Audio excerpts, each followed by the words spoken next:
ನಮಸ್ಕಾರ ವೀಕ್ಷಕರೇ, ಗೃಹಲಕ್ಷ್ಮಿ ಯೋಜನೆಯ ಅಪ್ಡೇಟ್ಗೆ ನಿಮಗೆ ಸ್ವಾಗತ ಸುಸ್ವಾಗತ. ನೋಡಿ, ಇಷ್ಟು ದಿನದಿಂದ ನೀವು ಗೃಹಲಕ್ಷ್ಮಿ ಯೋಜನೆಯ ಯಾವ ಕಂತಿನ ಹಣ ಬಂದಿದೆ, ಯಾವ ಕಂತಿನ ಹಣ ಬಂದಿಲ್ಲ ಅಂತ ಒದ್ದಾಡ್ತಿರ್ತಿದ್ರಿ.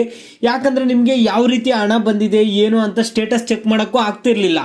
ಯಾವ ಡೇಟ್ಗೆ ಬಂದಿದೆ, ಯಾವ ತಿಂಗಳಿನ ಹಣ ಬಂದಿದೆ ಏನು ಮೊದಲು ಚೆಕ್ ಮಾಡಕ್ ಆಗ್ತಿಲ್ಲ. ಈಗ ಒಂದು ಸ್ಟೇಟಸ್ ಅನ್ನ ಚೆಕ್ ಮಾಡಕ್ಕೆ ಹೊಸ ಲಿಂಕ್ ಆದ್ರೆ ಬಂದಿದೆ. ಈಗ ಸ್ಟೇಟಸ್ ಅದು ಆಕ್ಟಿವ್ ಆಗಿ ನಿಮ್ಗೆ ತೋರಿಸುತ್ತೆ. ಯಾವ ತಿಂಗಳಿನ ಹಣ ಯಾವ ದಿನಾಂಕಕ್ಕೆ ಬಂದಿದೆ ಅನ್ನೋದು ಕೂಡ ತೋರಿಸುತ್ತೆ. ಎಲ್ಲರೂ ವಿಡಿಯೋ ಕೊನೆವರೆಗೂ ನೋಡಕ್ ಟ್ರೈ ಮಾಡಿ. ಅದಕ್ಕೆ ಮುಂಚೆ ಯಾರು ಚಾನಲ್ ಇನ್ನೂ ಸಬ್ಸ್ಕ್ರೈಬ್ ಮಾಡ್ಕೊಂಡಿಲ್ಲ ಪಟ್ ಅಂತ ಸಬ್ಸ್ಕ್ರೈಬ್ ಮಾಡ್ಕೊಳ್ಳಿ. ಮತ್ತೆ ವಿಡಿಯೋಗೊಂದು ಲೈಕ್ ಆದ್ರೆ ಕೊಡಿ. ನೀವು ಕೂಡ ಸಬ್ಸ್ಕ್ರೈಬ್ ಲೈಕ್ ಇಂದ ನಿಮ್ಗೆ ಎಲ್ಲರಿಗೂ ಇದೇ ರೀತಿ ಕಂಟಿನ್ಯೂಸ್ ಅಪ್ಡೇಟ್ಸ್ ಆದ್ರೆ ಸಿಗ್ತಿರುತ್ತೆ. ಪ್ರತಿಯೊಬ್ರು ಸಬ್ಸ್ಕ್ರೈಬ್ ಲೈಕ್ ಮಾಡ್ಕೊಂಡೆ ವಿಡಿಯೋ ಅನ್ನ ನೋಡಿ.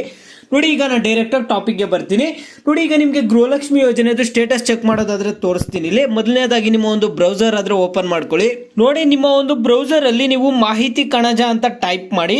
ನೋಡಿ, ಇಲ್ಲಿ ನಾನೀಗ ಟೈಪ್ ಮಾಡಿ ತೋರಿಸ್ತೀನಿ. ಮಾಹಿತಿ ಕಣಜ ಅಂತ ಟೈಪ್ ಮಾಡಿ. ನೋಡಿ, ಮಾಹಿತಿ ಕಣಜ ಅಂತ ಟೈಪ್ ಮಾಡಿ. ನಾನು ಇಲ್ಲಿ ಟೈಪ್ ಮಾಡಿದ್ದೀನಲ್ಲ, ಇದೇ ರೀತಿ ಟೈಪ್ ಮಾಡಿ.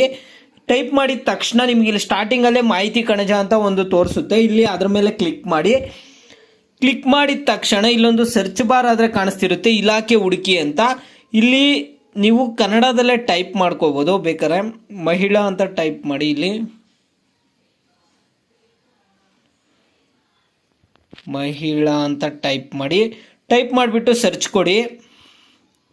ಸರ್ಚ್ ಕೊಟ್ಟಿದ ತಕ್ಷಣ ಮಹಿಳಾ ಮತ್ತು ಮಕ್ಕಳ ಅಭಿವೃದ್ಧಿ ಇಲಾಖೆ ಇಲ್ಲಿ ತೋರಿಸುತ್ತೆ. ಇಲ್ಲಿ ತೋರಿಸಿದ ತಕ್ಷಣ ಮತ್ತೆ ಮಹಿಳಾ ಮತ್ತು ಮಕ್ಕಳ ಅಭಿವೃದ್ಧಿ ಇಲಾಖೆ ಮೇಲೆ ಕ್ಲಿಕ್ ಮಾಡಿ. ಇಲ್ಲಿ ಗೃಹಲಕ್ಷ್ಮಿ ಅಪ್ಲಿಕೇಶನ್ ಸ್ಥಿತಿ ಅಂತ ಕಾಣುತ್ತೆ, ಅದ್ರ ಮೇಲೆ ಕ್ಲಿಕ್ ಮಾಡಿ. ಇಲ್ಲಿ ನಿಮ್ಮ ಒಂದು ರೇಷನ್ ಕಾರ್ಡ್ ನಂಬರ್ ಅನ್ನು ಎಂಟರ್ ಮಾಡಬೇಕಾಗುತ್ತೆ. ನಿಮ್ಮ ಒಂದು ರೇಷನ್ ಕಾರ್ಡ್ ನಂಬರ್ ಅನ್ನ ಎಂಟರ್ ಮಾಡಿಬಿಟ್ಟು ಸಬ್ಮಿಟ್ ಕೊಡಿ. ಓಕೆನಾ? ಸಬ್ಮಿಟ್ ಕೊಟ್ಟ ಕೂಡಲೇ ನೋಡಿ, ಇಲ್ಲಿ ಅಪ್ಲೈ ಡೇಟ್ ನೀವು ಅಪ್ಲೈ ಮಾಡಿರೋದು ಯಾವಾಗ 21/7/2023. ಇಲ್ಲಿ ನಿಮ್ಮ ಅರ್ಜಿಗೆ ದಿನಾಂಕ ಬೇರೆ ಇರುತ್ತೆ. Status approved date. ಈಗ ನಮ್ಗೆ ಹಣ ಯಾವಾಗ ಬಂದಿದೆ ಏನು ಅಂತ ತೋರಿಸ್ಬೇಕಂದ್ರೆ ಇಲ್ಲಿ ಪಕ್ಕದಲ್ಲಿ ಡೀಟೇಲ್ಸ್ ಅಂತ ಇದೆ. ಡೀಟೇಲ್ಸ್ ಮೇಲೆ ಕ್ಲಿಕ್ ಮಾಡಿ. ನೋಡಿ, ನಾನು ಡೀಟೇಲ್ಸ್ ಮೇಲೆ ಕ್ಲಿಕ್ ಮಾಡಿದ ತಕ್ಷಣ ಆಗಸ್ಟ್ ತಿಂಗಳಿನ ಹಣ ನಮಗೆ ಯಾವಾಗ ಬಂದಿದೆ ಅಂದ್ರೆ ನಮ್ಮ ತಾಯಿಯವ್ರಿಗೆ ನೋಡಿ, ಇಲ್ಲಿ ಆಗಸ್ಟ್ ತಿಂಗಳದು 31/8/2023 ಬಂದಿದೆ. ಓಕೆನಾ? ಆಗಸ್ಟ್ ತಿಂಗಳ ಹಣ ಬಂದ್ಬಿಟ್ಟು ನಮಗೆ 31/8/2023 ಬಂದಿದೆ.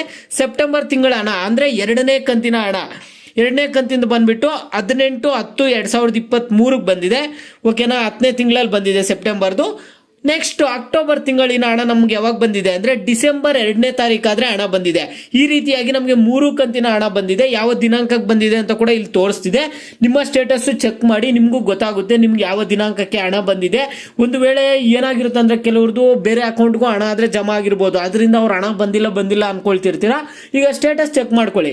ನಿಮ್ಗೆ ಯಾವ ಕಂತಿನ ಹಣ ಯಾವಾಗ ಬಂದಿದೆ, ಯಾವ ತಿಂಗಳಿನಲ್ಲಿ ಬಂದಿದೆ ಅನ್ನೋದನ್ನ ಇಲ್ಲಿ ಚೆಕ್ ಮಾಡ್ಕೊಳ್ಳಿ. ಈಸಿಯಾಗಿ ಈ ರೀತಿಯಾಗಿ ಚೆಕ್ ಮಾಡ್ಕೋಬಹುದು. ನಿಮಗೆ ಬೇರೆ ಏನೇ ಡೌಟ್ಸ್ ಇರಲಿ ವಿಡಿಯೋಗೆ ಲೈಕ್ ಮಾಡ್ಬಿಟ್ಟು ಕಾಮೆಂಟ್ ಮುಖಾಂತರ ತಿಳಿಸಿ. ಯಾವ ಟಾಪಿಕ್ಸ್ ಬಗ್ಗೆ ಹೆಚ್ಚಿಗೆ ಕಾಮೆಂಟ್ಸ್ ಇರುತ್ತೋ ಅದ್ರ ಬಗ್ಗೆ ನೆಕ್ಸ್ಟ್ ವಿಡಿಯೋ ಆದ್ರೆ ಬರುತ್ತೆ.